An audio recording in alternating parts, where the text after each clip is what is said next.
Well, it's Kevin Rudd here, and it's National Reconciliation Week, and I'm joined with Jackie Huggins, who is a legend in terms of, let's call it reconciliation and the affairs of Indigenous Australia. So we should begin, Jackie, with an acknowledgement to country. Why don't you do that? Because you're Indigenous and I'm not. That's fine, Kevin. I'm very happy to do that, and I would like to acknowledge the traditional owners of the land of which we're on. Well, certainly I am in Brisbane, and to all the people all over the country who are on traditional lands of First Nations peoples. And I'd like to pay my respects to the elders, past, present, and emerging in terms of what's happening this wonderful week in National Reconciliation Week. Now, before we actually delve back into the history of it, because it is Reconciliation Week, it comes out of the Bringing Them Home report and the bridge walks and everything which built up the events of '07 and since then. One of the great things about that Welcome to Country is you speak about elders who are emerging. And you're an experienced Aboriginal woman. You've seen most of us white fellows come and go over the years. But I'm really interested in your reflections on people who are emerging into the new ranks of Indigenous leadership across Australia. Are you encouraged by what you see? What sort of talent and skills? What do you think? I'm very encouraged from what I see in our communities, the wonderful young men and women who have wonderful degrees, very well educated, very polished, articulate, and very sophisticated. That we have now, for the first time ever, hundreds of doctors, of lawyers, of people who are achieving great things, teachers even. And, we were even seeing our first astrophysicists, which is wonderful. And they're branching out everywhere. Myself personally, I do mentor a number of younger Indigenous men and women. I think primarily a lot of them are in their 40s now, who are just sort of coming through the struggle. But I think it's a great age where, people can assert themselves and follow through with their leadership. So, I think the world's, this country is full of them, Kevin. It's fantastic. I mean, I like the idea of the first Indigenous astrophysicist. It's kind of where astrophysics meets the dream time. And so yes. somewhere in the cosmos. So I think that's a great idea. One of the things I'm delighted to see, and partly, but not exclusively, the product of the reforms of our period was this national effort to open the doors of education, higher education in particular, to a new generation of Indigenous young people. And, what is stunning, and it's great to see, I'm so delighted by it, is to see, as you said, hundreds and moving into the thousands of young Indigenous professionals right across the fabric of Australia.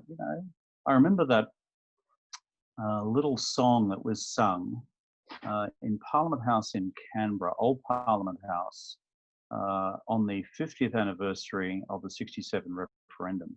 I think you were there with me as well, myself and Therese and John Howard and Mrs. Howard. And they sang the song From Little Things, Big Things Grow. And what is really encouraging for those of us who've been in the front line of this stuff for a while is just to see fruits emerging and the trees growing from all those investments. So I'm so pleased to see so many of these young kids, some of them from really traditional areas right across Australia, now off doing wonderful things. It must give bounce to your heart as well.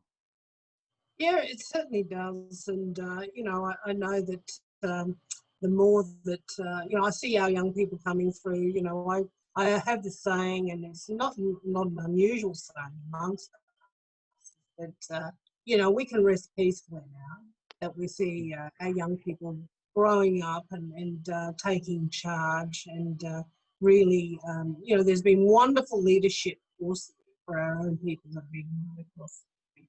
And, you know, people have applied themselves to it. And they're branching out in all kinds of fields now, which makes me very proud. I hope that they will become activists and, you know, fight for the good cause of their people and for others, and to really, you know, join in reconciliation as well. It's a noble gesture, but it's so vital to the fabric of our society. I think that's right. I mean, I'm always reminded of that great saying. I think it was purloined by Martin Luther King from others, but let's attribute it to Martin Luther King for the purposes of this discussion, which is the arc of history bends towards justice. And each of us has a slight role to play in the arc. And we sort of keep it moving in a particular direction. And of course, you've done a huge amount, and you still do. I'm still labouring in the fields in my own way, and Therese, my wife, through the work of the National Apology Foundation for Indigenous Australians. But in terms of keeping the arc bending towards justice, it will fall on the next generation of both Indigenous leaders and non-Indigenous leaders to do their bit, shoulder to the wheel, and frankly open the next doors of opportunity and the next possibilities of reconciliation. So I hope any of those young folk listening to this get a bit inspired about what they need to do next. Talking about history, we're in National Reconciliation Week, and this causes us to reflect back also on all those years since the Bringing Them Home report was first delivered back in 1997 from memory. And then, of course, the bridge walks began, and the national movement for a National Sorry Day began, and the move towards reconciliation gathered legs from the ground up, because Howard and the government at that time basically said they weren't interested, and even worse than that. So take us back a bit, Jackie. I mean, what was it like being in the first bridge walks? I mean, did you think it'd work? Did you think it was a futile gesture? Did you feel like Don Quixote with the moving towards the windmill with a lance, or did you think that it would actually produce some real results? Well, I must say that the night before, I had the pleasure of spending the evening with Doris, and she and I had a cup of tea, actually, as you do, Kevin, in places like Coast Switzerland. But that's another story. We'll talk about that sometime later. But Evelyn and I were discussing the next day and what we'd hope to bring. And we didn't know quite sure how many people would be able to come and join us, you know. I knew in my heart, and I wished in my heart there would be thousands. And Evelyn and I thought the number would probably, well, for me, it was around maybe 2,000 might join us. People thought less. So Gus Nossel, who was then our deputy chair of reconciliation, had a saying, and he said, if there's not 250,000 people across that bridge, well, I'll be a monkey's uncle. And as you know, he actually estimated that to a T. It's the virtues of science, you see. They think they can count. Yes. Well, he was very good at that. So, yeah, there was great hope. Yes, Kevin, for, you know, what that could bring for our nation in terms of unity and bring us together. But I tell you what, I was so overwhelmed. It was one of the best days of my life to see and turn around to see hundreds and thousands, thousands of people walking across the bridge with us. It was as I stood at the bridge in North Sydney. The trains went over from the city over to North Sydney, they were packed. As we came back, we saw them go back empty.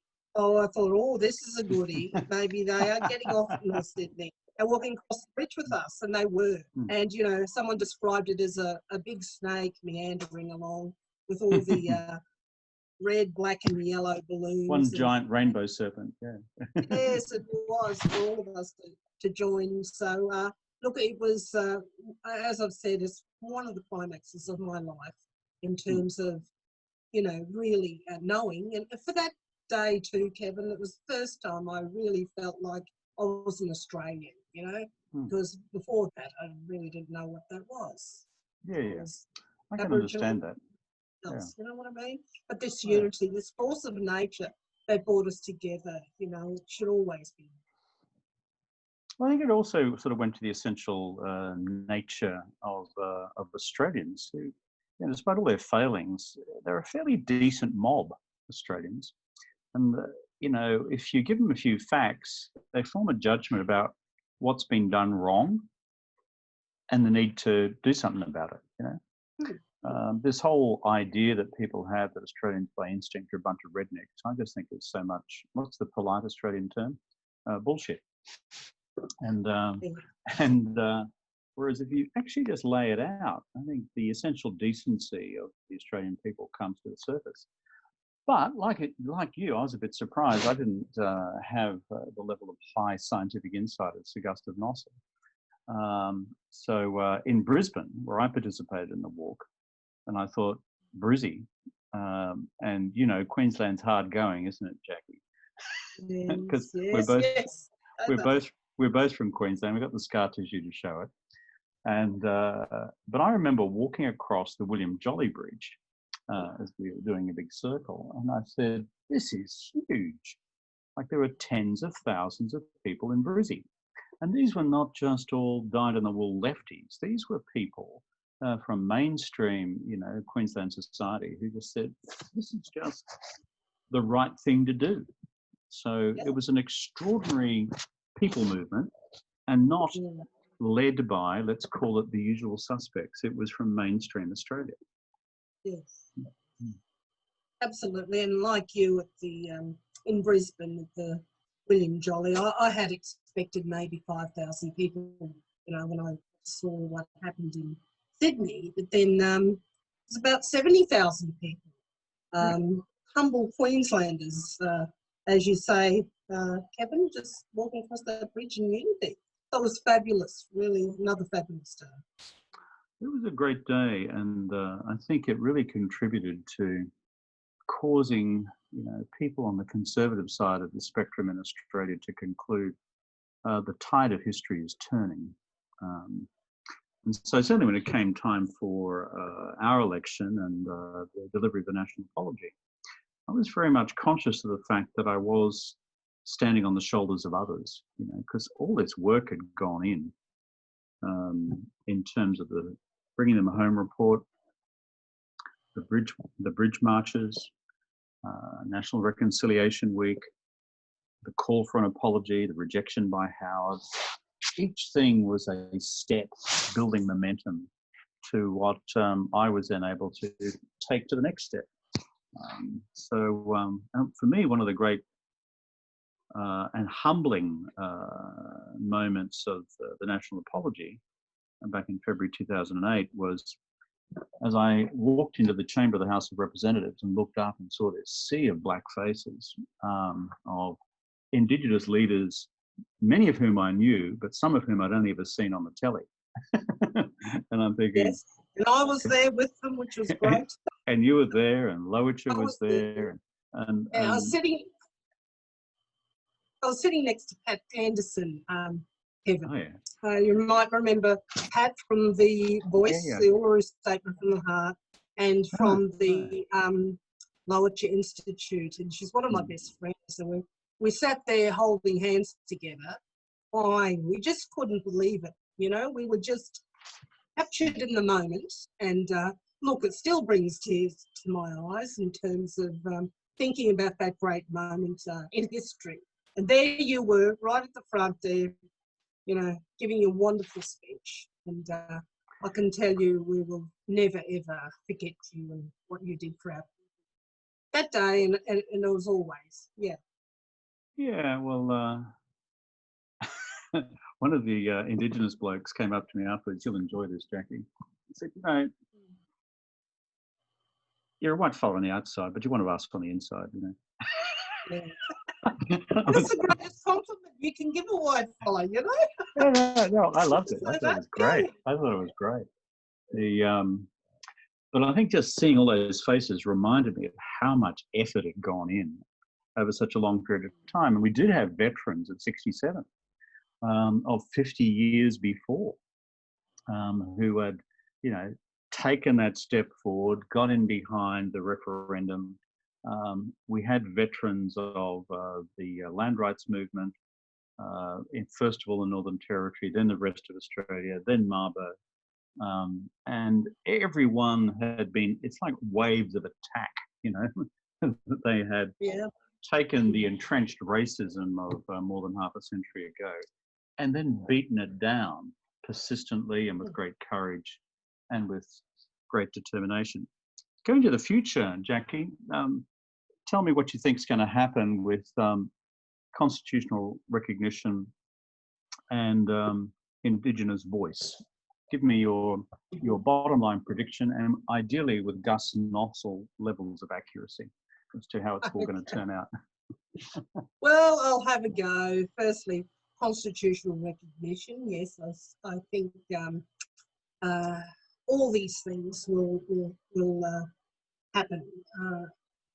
Hopefully, you know, that they will happen in the next decade. I would predict. Now, in terms of voice, yes, you know, the government's hard at it, and at the moment the three committees were deciding and looking at the structure of that. We have the Uluru Statement from the Heart, which speaks to all of those things, voice, treaty and truth.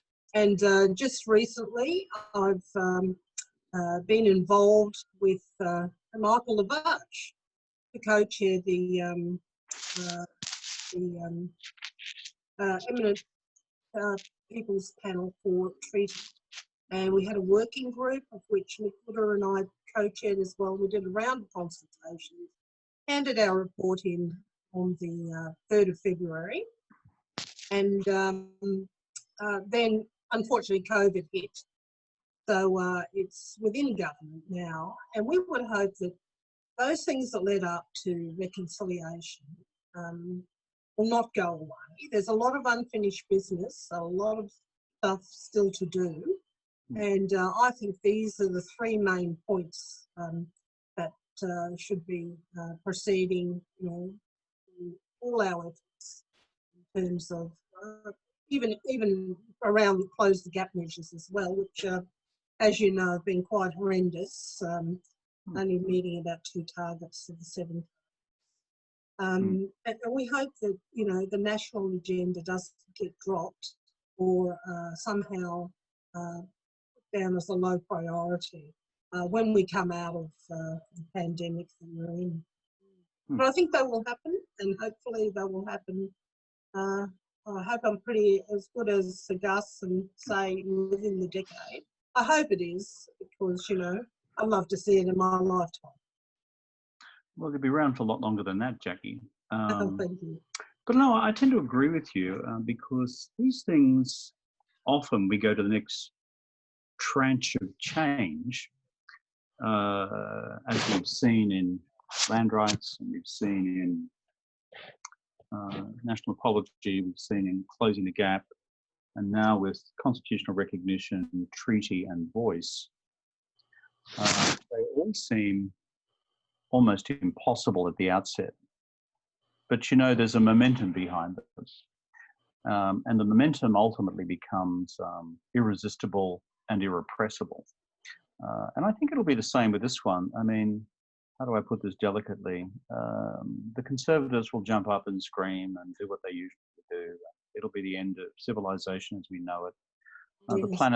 The planets will fall into the sea. The sun will explode, and the supply of Vegemite will stop next Tuesday. They'll say all that stuff like they normally do. Um, but you know something? They're on the back foot. We're on the front foot.